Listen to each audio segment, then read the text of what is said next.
జై హింద్ సార్. నా పేరు మోహన్. నేను పారామిలిటరీలో ఎస్ఎస్బి సోల్జర్గా పనిచేస్తున్నాను. మాది అన్నమయ్య జిల్లా రామసముద్రం మండలం మదనపల్లి రెవెన్యూ డివిజన్ మానేవారిపల్లి పంచాయతీ చిట్టెమారపల్లి గ్రామం. మా ఊరిలో చిన్నప్ప గారి రెడ్డప్ప అనే రౌడీ వెధవతో కలిసి లక్ష్మణ్ గారి ఆంజప్ప, బోడే రెడ్డప్ప అనే ఈ ముగ్గురు మా ఊరిలో చేస్తున్నటువంటి అన్యాయాలు మరియు ఆక్రమణల గురించి పూర్తిగా నేను ఎవిడెన్స్తో సహా మీకు చెప్పాలనే ఉద్దేశంతో ఈ వీడియో చేస్తున్నాను. ఇది ఒకసారి గమనించండి సార్. 2023లో చిన్నపగా రెడ్డప్ప సదర్ స్టార్ రోడ్డు ప్లాన్ పక్కకు మార్చి చుట్టుపక్కల ఉన్న పటాభూములను నష్టపరిచి మాకు అన్యాయం చేస్తున్నాడు. గ్రామంలో అన్యాయాలు, అరాచకాలు సృష్టించి ఆడవాళ్లపై అసభ్యంగా బూతులు తిడుతూ మొచ్చుగొడవలు, బండిగుట్టాలు, ఇనుపరాడ్లు ఎత్తుకొని అతని అనుచరులతో తిరుగుతూ అడ్డం చెప్పిన వాళ్ళపై హత్యా ప్రయత్నాలు చేస్తున్నాడనేసి మేము కంప్లైంట్ చేశాము. ఇతని పైన మేము కనీసం 45 మంది సంతకాలు చేసి 2023లో స్టేషన్లోన మరియు ఇలా అర్జీ రూపంలోన ఎన్నో విధాలుగా మేము కంప్లైంట్ చేసినా కూడా ఇతనిపైన కనీసం ఒక చిన్న కేసు కూడా ఫైల్ చేయలేదు. ఈ చిన్నప్పగారి రెడ్డప్ప తన అనుచరులైనటువంటి బోడే రెడ్డప్ప, లక్ష్మణ్ గారి ఆంజప్పతో కలిసి ప్రస్తుతం కూడా ప్రభుత్వ భూములు మరియు పట్టాదారులైనటువంటి మా గ్రామస్తుల భూములను కూడా కబ్జా చేయడానికి ప్రయత్నిస్తున్నాడు.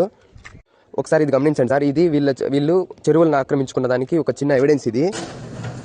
ఇదేంటంటే ఇది మా ఊరిలో 70 సంవత్సరాల క్రితం త్రాగునీటి సౌకర్యం కోసం ఏర్పాటు చేసినటువంటి త్రాగునీటి చేదబావి అన్నమాట. దీనిని డ్రైనేజ్ గుంతగా మార్చుకొని లక్ష్మణ్ గారి ఆంజప్ప లెట్రిన్ గుంతగా మార్చుకొని యూజ్ చేసుకుంటున్నాడు.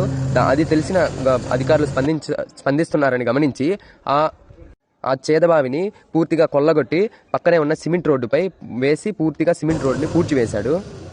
ఈ విధంగా లక్ష్మణ్ గారి ఆంజప్ప, బోడే రెడ్డప్ప మా ఊర్లో ఉన్న చెరువులను మరియు ప్రభుత్వం వారు నిర్మించినటువంటి సిమెంట్ రోడ్లను మరియు పశువుల బీడు భూములను, ఆ తర్వాత త్రాగునీటి చేదబావిని ఈ విధంగా ఆక్రమించుకొని మాకు అన్యాయం చేస్తున్నాడు. మా ఊర్లో మునిరత్నమ్మ అనే ఆడామిని రెచ్చగొట్టి ఆమెతో కలిసి ఈ లక్ష్మణ్ గారి ఆంజప్ప రోడ్డుకి అడ్డంగా బండలు నాటి రోడ్డును అడ్డగించాడు. ఇలా అడ్డగించిన తర్వాత రోడ్డునే లేకుండా పూర్తిగా మట్టి వేసి పూడ్చివేశాడు. దీన్ని ఒకసారి గమనించండి. ఒకవైపు రోడ్డుకు అడ్డంగా బండలు నాటారు, మరోవైపు రోడ్డుకు అడ్డంగా కూసాలను నాటారు. ఈ విధంగా రోడ్డుని ఇరుపక్కల అడ్డగించి పూర్తిగా సిమెంట్ రోడ్డుని ఆక్రమించుకున్నారు. ఈ ఫోటోలో మీరు క్లియర్ గా చూడొచ్చు. ఆంజప్ప ఇంటి ముందు ఉన్నటువంటి సిమెంట్ రోడ్డు, ఆ తర్వాత ఇది ఆంజప్ప ఇంటి ముందు ఉన్నటువంటి సిమెంట్ రోడ్డు, దాని పక్కనే ఉన్న చేదబావి, వీటన్నిటిని ఆక్రమించి ఈ విధంగా వాటిపైన మట్టి వేసి పూర్తిగా పూడ్చివేశాడు.